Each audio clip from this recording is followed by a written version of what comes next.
भाई और बहनों, मुझे खुशी है कि उत्तर प्रदेश में योगी जी और उनकी पूरी टीम ने सरकार बनने के बाद यहां भी इंफ्रास्ट्रक्चर निर्माण में अभूतपूर्व तेजी आई है।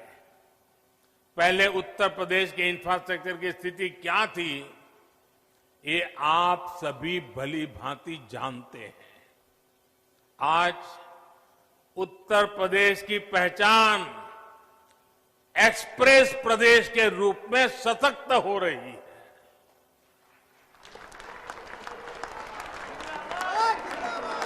यूपी में कनेक्टिविटी के हजारों करोड़ के 5 मेगा प्रोजेक्ट्स पर एक साथ काम चल रहा है। आज पूर्वांचल हो, बुंदेलखंड हो, पश्चिमी उत्तर प्रदेश हो, हर कोने को एक्सप्रेस वे से जोड़ा जा रहा है। देश के 2 बड़े और आधुनिक डिफेंस कॉरिडोर में से एक हमारे उत्तर प्रदेश में ही बन रहा है। भाइयों बहनों, रोड ही नहीं बल्कि एयर कनेक्टिविटी को भी सुधारा जा रहा है। 3-4 साल पहले यूपी में सिर्फ 2 बड़े एयरपोर्ट ही प्रभावी रूप से काम कर रहे थे। आज करीब 1 दर्जन एयरपोर्ट यूपी में सेवा के लिए तैयार हो रहे हैं। यहां वाराणसी के एयरपोर्ट के विस्तारीकरण का काम चल रहा है। प्रयागराज में एयरपोर्ट टर्मिनल जितनी तेजी से बना, उसने एक नया रिकॉर्ड ही बना दिया था। इसके अलावा कुशीनगर के एयरपोर्ट को भी इंटरनेशनल एयरपोर्ट के रूप में विकसित किया जा रहा है। नोएडा के जेवर में इंटरनेशनल ग्रीनफील्ड एयरपोर्ट पर भी तेजी से काम चल रहा है। साथियों, जब किसी क्षेत्र में आधुनिक कनेक्टिविटी का विस्तार होता है तो इसका बहुत बड़ा लाभ हमारे किसानों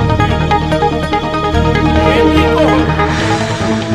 बीते वर्षों में निरंतर ये प्रयास हुआ है कि गांवों में आधुनिक सड़कों के साथ साथ भंडारण की, कोल्ड स्टोरेज की आधुनिक व्यवस्थाएं खड़ी की। हाल में इसके लिए 1 लाख करोड़ रुपए का स्पेशल फंड भी किसानों के लिए बनाया गया है। इसी साल देश के इतिहास में पहली बार चलते फिरते कोल्ड स्टोरेज यानी किसान रेल शुरू की गई है। इन प्रयासों से किसानों को नए बाजार मिल रहे हैं, बड़े शहरों तक उनकी पहुंच और बढ़ रही है और इसका सीधा प्रभाव ये पड़ रहा है, यानी कि उनकी आय पर भी इसका प्रभाव पड़ रहा है। साथियों, वाराणसी सहित पूर्वांचल में ही जो बेहतरीन इंफ्रास्ट्रक्चर तैयार हुआ है, उसका बहुत अधिक लाभ इस पूरे क्षेत्र को हुआ है। वाराणसी में पेरिसेबल कार्गो सेंटर बनने के कारण अब यहां के किसानों को अब फल और सब्जियों को स्टोर करके रखने और उन्हें आसानी से बेचने की बहुत बड़ी सुविधा मिली है। इस स्टोरेज कैपेसिटी के कारण पहली बार यहां के किसानों की उपज बड़ी मात्रा में विदेशों में निर्यात हो रही है। आज बनारस का लंगड़ा और बनारस की दशहरी आम लंदन और मिडल ईस्ट में अपनी खुशबू बिखेर रहा है। अब बनारस के आम की डिमांड विदेशों में भी निरंतर बढ़ रही है।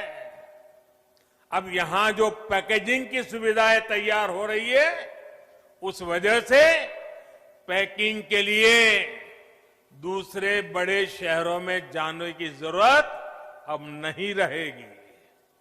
आम के अलावा इस साल यहां की ताजा सब्जियां भी दुबई और लंदन पहुंची है। ये एक्सपोर्ट हवाई मार्ग से हुआ है, यानी बेहतर हवाई सेवाओं का सीधा लाभ यहां के छोटे से छोटे किसानों को हो रहा है। गंगा जी पर जो देश का पहला इनलैंड वाटरवे है, इसका उपयोग किसानों की उपज के ट्रांसपोर्ट के लिए अधिक से अधिक कैसे हो, इस पर भी काम हो रहा है।